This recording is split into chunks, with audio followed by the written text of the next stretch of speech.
AE. By looking into the history of this film, it seemed to be a complete disaster since the very beginning, and I have yet to even touch upon the movie itself. In the late 1990s, 20th Century Fox tried so hard to push this story into a movie, but even after spending millions of dollars on it, no writer could really do the job. It wouldn't be until Fox assigned Don Bluth and Gary Goldman to turn this science fiction film into an animated feature, but came with one problem. The studio they were working at, Fox Animation, was already in the middle of breaking down, despite the success of their last film, Anastasia. This ultimately led to hundreds of animators getting laid off in the middle of the movie's production, and the whole studio to shut down just 10 days after the release of Titan. It didn't help either that the film ended up as a box office bomb that cost Fox around $100 million. As for Don and Gary, it wouldn't be until 15 years after the film that they would find the motivation to start working on another animated feature with Dragon's Lair the movie.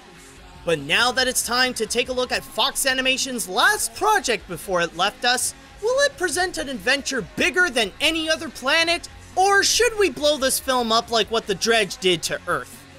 Let's find out. The story. As a sci-fi film, there are several directions that it could go simultaneously.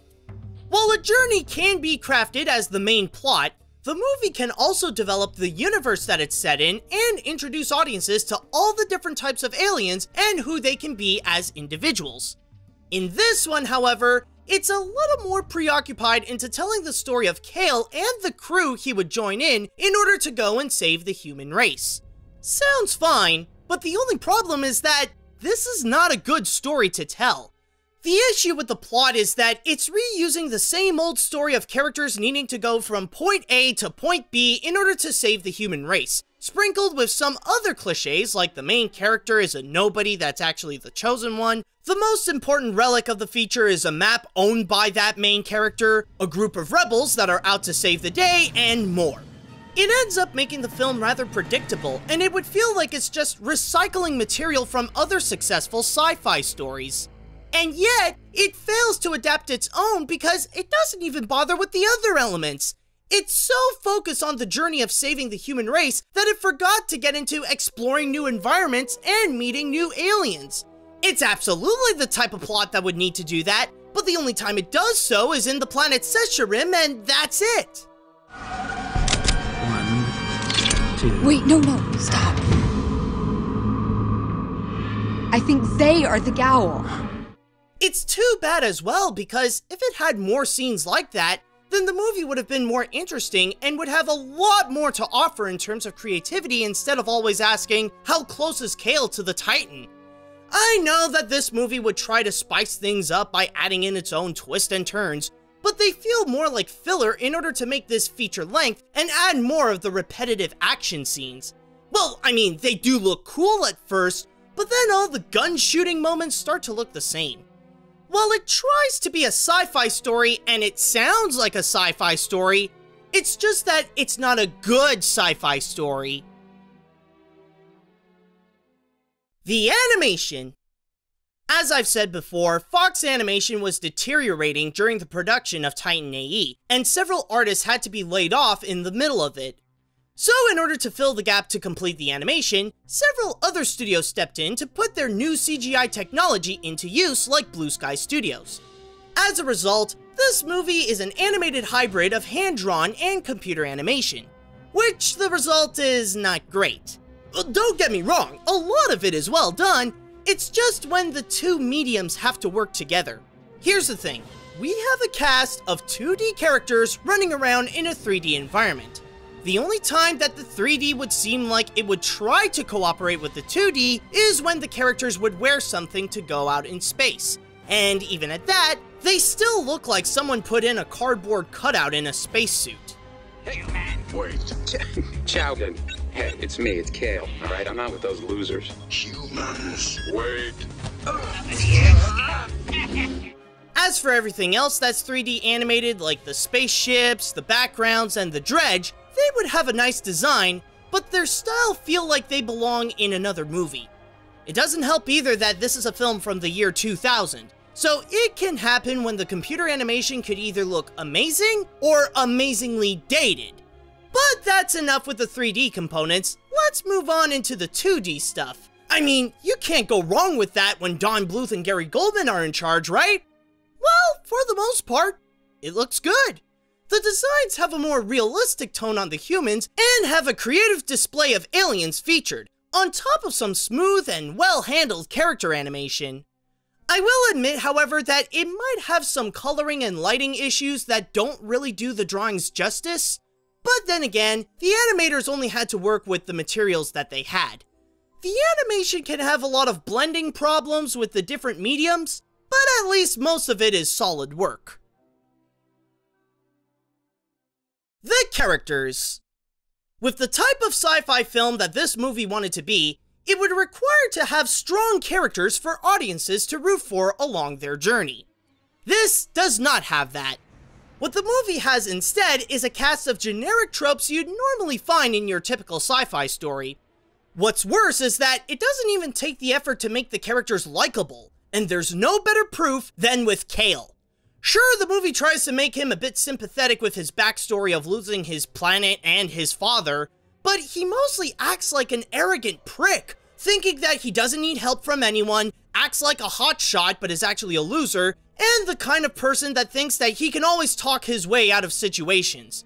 The movie tries hard to make him such an important character because he is the chosen one with the map, but doesn't even give out a good reason to support him throughout the picture when he's constantly acting like a jerk. Among the crew that Kale joins includes Akima, the rogue pilot ready to take action and passionate about saving the human race. Oh, but wait a minute, she's a girl, right? Well, maybe it's a bit last minute, but let's also make her a love interest to the main character. Almost forgot to add in that pointless romance. Silly me. Also in the crew includes Preed, the suave first mate, Stith, the hot-headed weapons expert, Goon, the eccentric navigator and scientist, and the captain himself, Corso. Honestly, there are some moments where I wonder why is this movie about Kale instead of Corso? I mean, he has a good backstory, he shows more charisma and confidence, and is a lot more interesting to look into. I don't care about the twist that couldn't make him the hero of this picture. That could have easily been rewritten, and this movie would have some improvement if it stars Corso.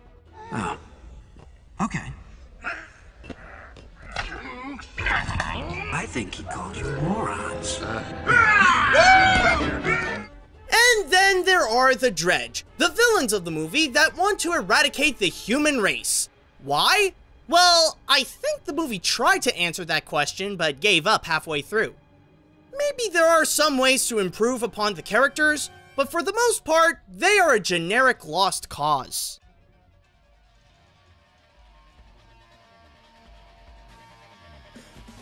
This movie is absolutely out of this world, as in where it belongs. Titan AE is a failed attempt from Fox to create the next big sci-fi epic and turned out to be this generic mess.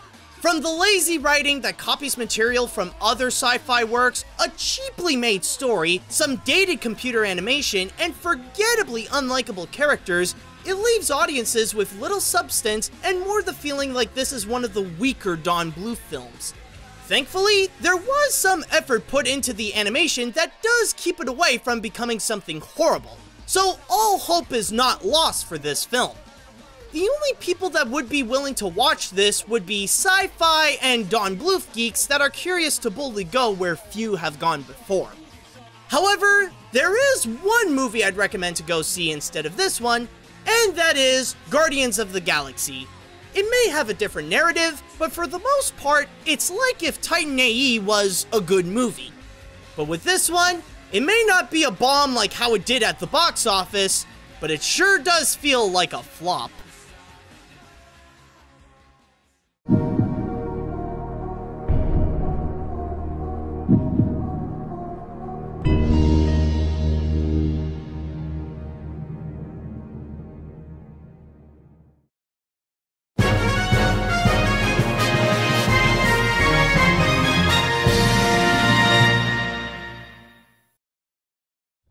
Hey guys, this is AniMat, and yeah, as you could probably guess, I would actually put Titan AE among one of Don Bluth's weakest films, or possibly a great contender among Don Bluth's weakest film, period.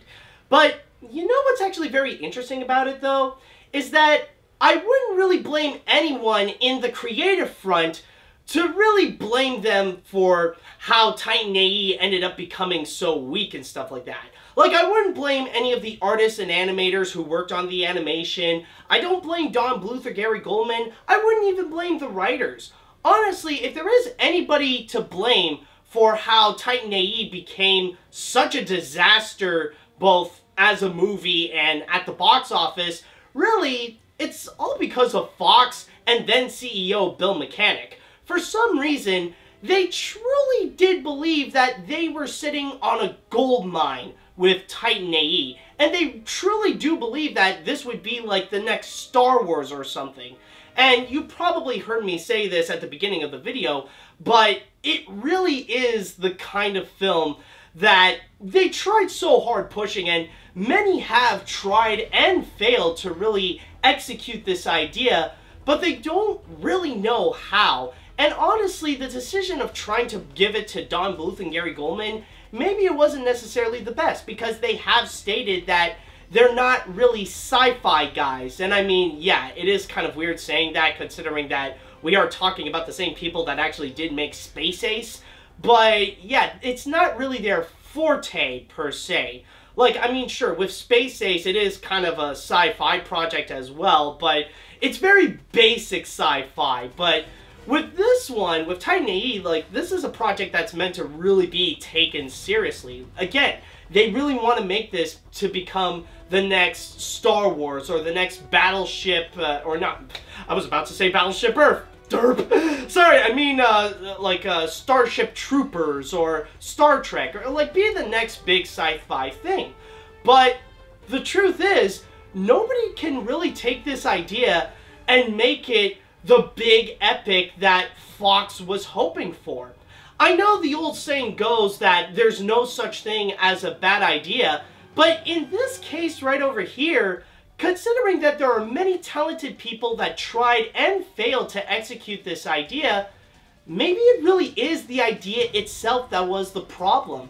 That it seriously needed a big revision in order to really come out as something that could have been interesting. But yeah, overall, it's just an idea that didn't really work, and Fox really did put too much faith in it, and really, they only have themselves to blame that they lost $100 million on it. But yeah, overall, that is kind of the little story with Titan AE, and at least on my thoughts on why it really failed in the first place as a movie and at the box office.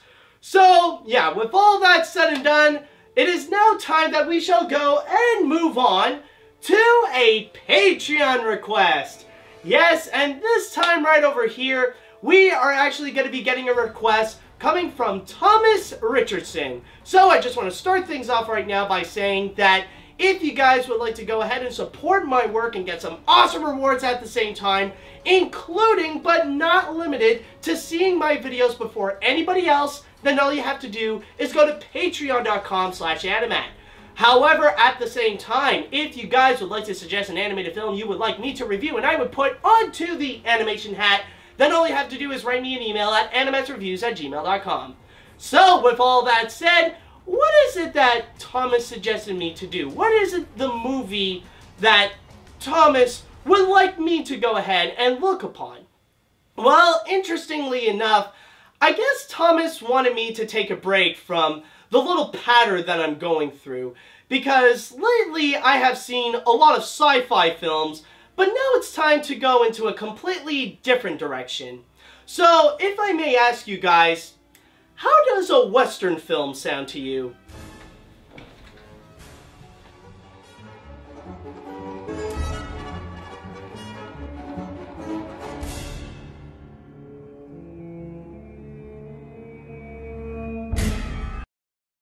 Fight the good fight, precious. Preed, I'll kill you.